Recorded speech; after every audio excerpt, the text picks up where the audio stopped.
Avant d'aller découvrir Angers et avant de vous écouter, surtout les filles, je vous propose de prendre un grand shoot d'infos culturelles grâce à Lise Pressac.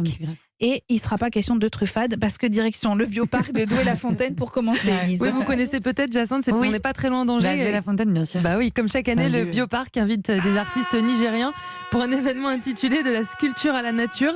Alors devant la vallée des rhinocéros noirs, Omar Sekou va sculpter dans des troncs de séquoia de monumentales statues animalières. Ali Boukari Sadjo qui travaille lui le métal, ce sera à proximité du camp des girafes. Il façonne ainsi devant les visiteurs des petites silhouettes d'animaux en laiton. Ce sera les mercredis, vendredis et dimanches à 17h. Et les deux artistes proposent également des ateliers d'initiation à la sculpture pour les enfants de 8 à 12 ans. Les lundis et samedis à 11h, c'est atelier modelage de la cire d'abeille et sculpture sur bois tous les mardis et jeudis à 16h. Les statuettes en laiton créées par Delo seront vendues tout l'été au profit de l'association pour la sauvegarde des girafes du Niger.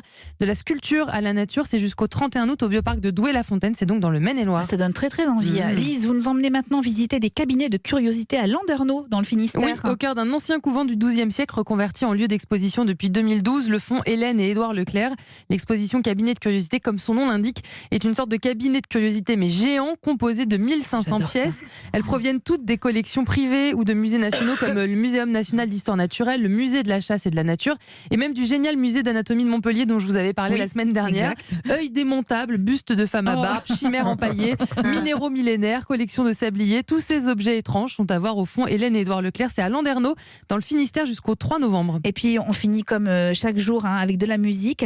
Cette fois-ci, c'est du lyrique à la Belle-Île-en-Mer. Oui, c'est la 21e édition du festival Lyrique en mer. Ah ben non, c'est pas tout à fait ça comme musique, mais bon. Oui, mais on est à Belle-Île, voilà. Qui pense à tous les publics avec une opérette d'André Messager qui s'appelle Passionnément et chantée par un groupe de jeunes artistes. Mais il y aura aussi des leaders allemands et des mélodies françaises avec Mozart, Schubert, Schumann, Wagner.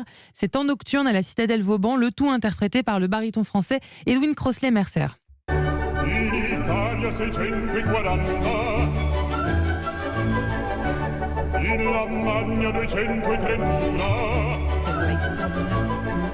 Et enfin, la pièce maîtresse de cette saison, c'est le chef-d'œuvre de Gaetano Donizetti, Lucia di Lammermoor. C'est une pièce qui a pour cadre l'Écosse au XVIIIe siècle.